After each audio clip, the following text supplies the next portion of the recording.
अरुंधति व्रत। यह व्रत चैत्र शुक्ल की प्रतिपदा से आरंभ होता है और चैत्र शुक्ल की तृतीया को समाप्त होता है। स्त्रियों के चरित्रोत्थान के लिए यह व्रत किया जाता है। अरुंधति महर्षि कर्दम की पुत्री और ऋषि वशिष्ठ की पत्नी थी। सप्त ऋषियों में वशिष्ठ जी के साथ अरुंधति जी को भी विशेष स्थान प्राप्त है, इसलिए अरुंधति जी के नाम से इस व्रत का प्रचलन हुआ है। इस व्रत को करने से स्त्रियों के चरित्र का उत्थान होता है, उन्हें कुछ आदर्श प्रेरणाएं मिलती है।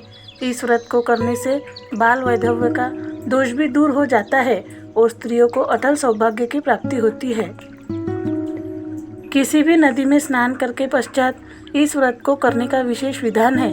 द्वितीय को नए धानों के ढेर पर अरुंधति, वशिष्ठ एवं ध्रुव की मूर्तियां स्थापित करके पहले गणेश जी और बाद में तीनों मूर्तियों का विधि पूर्वक पूजन करना चाहिए। इस व्रत का पारण तृतीय को गौरी शंकर के पूजन के बाद करना चाहिए। तृतीय को गौरी शंकर पूजन के समय ओम नमः शिवाय तथा गायत्री मंत्र के जप से हवन करके ब्राह्मणों को मीठा भोजन कराने का विशेष महात्म्य है। शास्त्रों के अनुसार महर्षि वशिष्ठ की आज्ञा से सर्वप्रथम अरुंधति ने इस व्रत को किया था।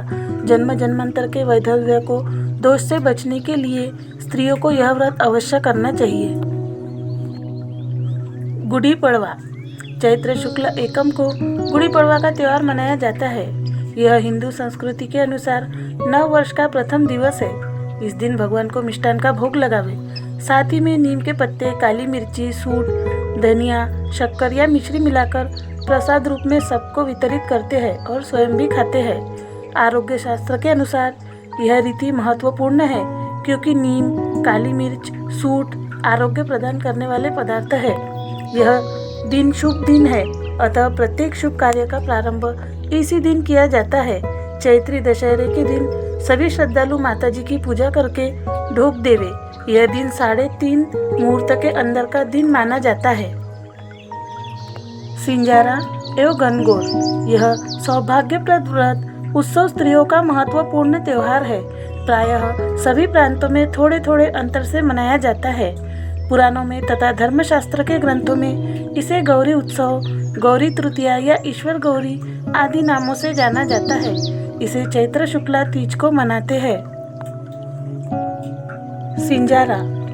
गणगौर के एक दिन पूर्व चैत्र शुक्ला दूज को सिंजारा भेजा जाता है। प्रत्येक त्योहार के एक दिन पूर्व सुहागिन स्त्रियों का सिंजारा होता है, जैसे तीज का सिंजारा, गणगौर का सिंजारा, उपछठ का सिंजारा आदि। सिंजारे के दिन सिर धोकर दोनों हाथों में मेहंदी लगाते हैं। पुत्री के सिंजारे साड़ी, घेवर, रुपए आदि के रूप में भेजा जाता है और यदि पुत्रवधू पीहर में हो तो उसके भी सिंजारा भेजना चाहिए, जिसमें साड़ी, श्रृंगार की सामग्री, चूड़ी, मेहंदी, रोली, मिठाई, घेवर आदि भेजने चाहिए। बहन और छोटे भाई के कपड़े तथा रुपए रखने चाहिए। ये सिंजारा त्योहार पुत्री एवं पुत्रवधू के प्रति प्रेम का प्रतीक है, अर्थात बहू और बेटियों को स्नेह करना सिंजारा कहलाता है। इसलिए भारत, विशेषतः राजस्थान में प्रत्येक त्योहार के पूर्व सिंजारे का महत्व है। मत्स्य जयंती। इस दिन भगवान विष्णु ने मत्स्य के रूप में प्रथम अवतार लिया था। इसी स्मृति में चैत्र शुक्ल तृतीया को मत्स्य जयंती मनाई जाती है।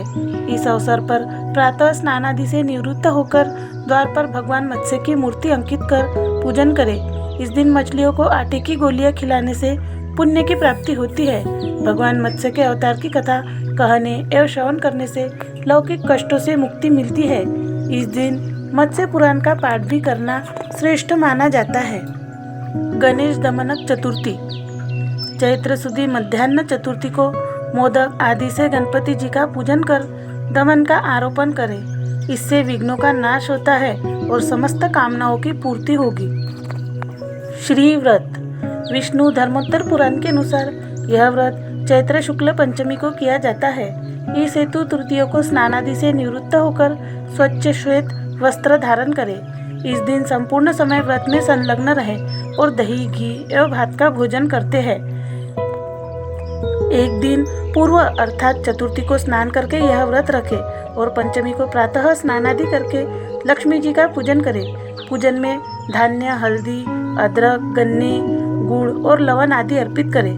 तत्पश्चात कमल पुष्पों से लक्ष्मी सूक्त से हवन करें। कमल पुष्पों के अभाव में बेल के टुकड़े या घी से हवन करें। पद्मिनी अर्थात कमलों वाली तलाई में स्नान करके यदि स्वर्ण का दान करें तो श्री अर्थात लक्ष्मी की प्राप्ति होती है। श्री पंचमी। चैत्र शुक्ल पंचमी को ही भगवान विष्णु ने लक्ष्मी जी को अपनी प्राणवल्लभा स्वीकार किया था। इस तिथि को भगवती लक्ष्मी तथा विष्णु भगवान का एक साथ पूजन किया जाता है, जिससे अपार वैभव की प्राप्ति होती है। इस उत्सव की सफलता के लिए सौभाग्यवती वामलोचनाओं को विप्र पत्नी को वस्त्राभरण देकर आशीर्वाद लेना चाहिए तथा स्वयं भी कुटुंब के साथ भगवती सिंधुसुता लक्ष्मी से सत्य धर्म से उपलब्ध होने वाले वैभव, कीर्ति, सुख प्राप्ति की प्रार्थना करनी चाहिए। हो सके तो भागवत दशम स्कंद उत्तरार्ध की कथा, लक्ष्मी अवतार, रुक्मिणी हरण और श्री कृष्ण विवाह आदि का श्रवण करना या पठन करना चाहिए। इस व्रत को धारण करने से लक्ष्मी सदैव पुरुषार्थी मनुष्य के पास स्थिर रहती है। अशोकाष्टमी। अशोकाष्टमी का त्योहार चैत्र शुक्ल अष्टमी को मनाया जाता है। इस दिन अशोक के वृक्ष के पूजन का विधान है। इसके संबंध में एक अति प्राचीन कथा है। अशोक कली का प्राशन व्रत। कूर्म पुराण के अनुसार यह व्रत चैत्र शुक्ला अष्टमी को किया जाता है। इस दिन प्रातः स्नान आदि के बाद अशोक के वृक्ष की पूजा करके उनके पुष्पों या कोपल अर्थात कोमल पत्तियों से भगवान शिव का पूजन करें और अशोक वृक्ष की 8 कलिकाएं खाकर व्रत करें। ऐसा करने से व्रत करने वाली स्त्री सदैव शोक रहित रहती है, अर्थात उसे कभी शोक नहीं होता। यदि उस दिन बुधवार हो या पुनर्वसु हो या दोनों हो तो व्रत करने वाली स्त्री को किसी भी प्रकार का शोक नहीं होता। दुर्गा अष्टमी और गौरी जयंती। भविष्य पुराण के अनुसार चैत्र शुक्ल अष्टमी को भवानी का प्रादुर्भाव हुआ था। कतिपय विद्वानों का मत है कि गौरी का जन्म ज्येष्ठ शुक्ल तृतीया को हुआ था। पार्वती ने आदर्श नारी समाज को प्रतिव्रत धर्म प्रदान किया। इस दिन कुंवारी कन्याएं और सुहागिनें पार्वती जी की गोबर निर्मित प्रतिमा बनाकर उनका पूजन करती है। नवरात्रि के पश्चात इसी दिन दुर्गा का विसर्जन किया जाता है, इसलिए इसे दुर्गाष्टमी भी कहते हैं। इस पर्व पर नवमी को प्रातःकाल देवी का पूजन होता है। अनेक पकवानों से श्री दुर्गा देवी को भोग लगाया जाता है। पार्वती जी के निमित्त व्रत करने वाली स्त्रियों को पति सेवा का भाव नहीं भूलना चाहिए। इसी में इस व्रत की सार्थकता है। अष्टमी या नवमी पूजन।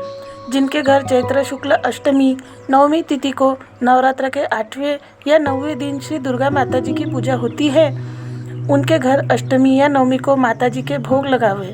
भोग में हलवे, पूड़ी, चने की सब्जी, नारियल, लौंग, इलायची, पान, फल आदि का भोग लगावे। आरती करे और भजन गाए। 9 कुंवारी कन्याओं को और 1-2 वर्ष से कम उम्र के लड़के को भगवान जी का स्वरूप मानकर भोजन कराए। जिस कन्या को आप 9 दिन से प्रतिदिन भोजन करा रही थी, उसको 9वें दिन अर्थात नवरात्रि के अंतिम दिन कुमकुम का टीका लगाकर दक्षिणा में कपड़े भी दे।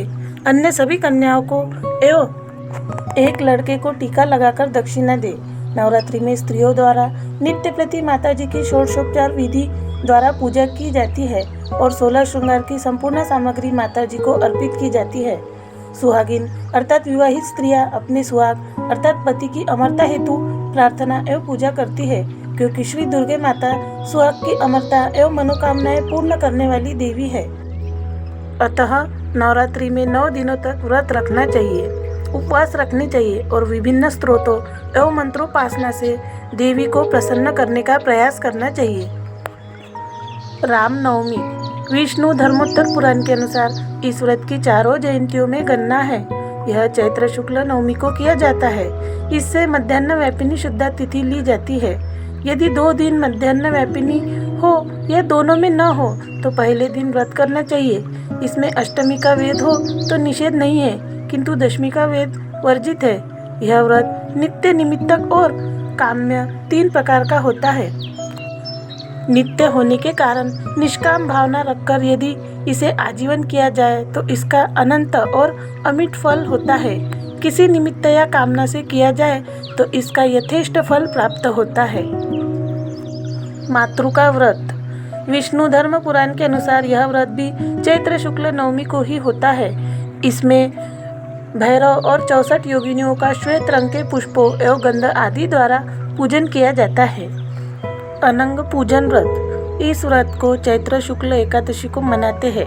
इसको दमनक एकादशी या अनंग पूजन व्रत कहते हैं। इस दिन उपवास करना चाहिए और दमनक नामक पौधे के पुष्प पूजन हेतु स्नानादि करके जल चंदन आदि से दमनक की पूजा करके प्रार्थना करते हैं कि हे दमनक पुष्प, आपको श्री कृष्ण की पूजार्थ ले जा रही हूँ।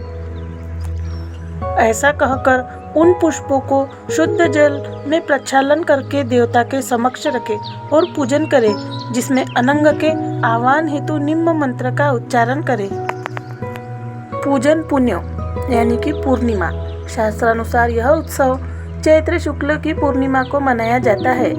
इस दिन व्रत नहीं किया जाता, अपितु पूजन कुमार की पूजा की जाती है। यह पूजन उसी घर में किया जाता है जिसमें लड़के का जन्म हुआ हो। इसमें 5 या 7 मटकियाँ पूजते हैं। एक करुआ भी होता है जिसकी गिनती मटकियों में ही की जाती है। मटकिया को खड़िया या चूने से रंगा जाता है और करुए को हल्दी में रंगते हैं। इन पर पूजन कुमार और उनकी 2 माताओं के चित्र बनाए जाते हैं। तत्पश्चात चारों ओर मटकियाँ रखकर बीच में करुआ रखते हैं। मटकियाँ सामर्थ्य अनुसार भिन्न भिन्न पकवानों से भरी जाती है। फिर विधिवत पूजन कुमार का पूजन करके कथा कहते या सुनते हैं। हनुमान जयंती। यह व्रत हनुमान जी की जन्म तिथि चैत्र शुक्ल पूर्णिमा का है।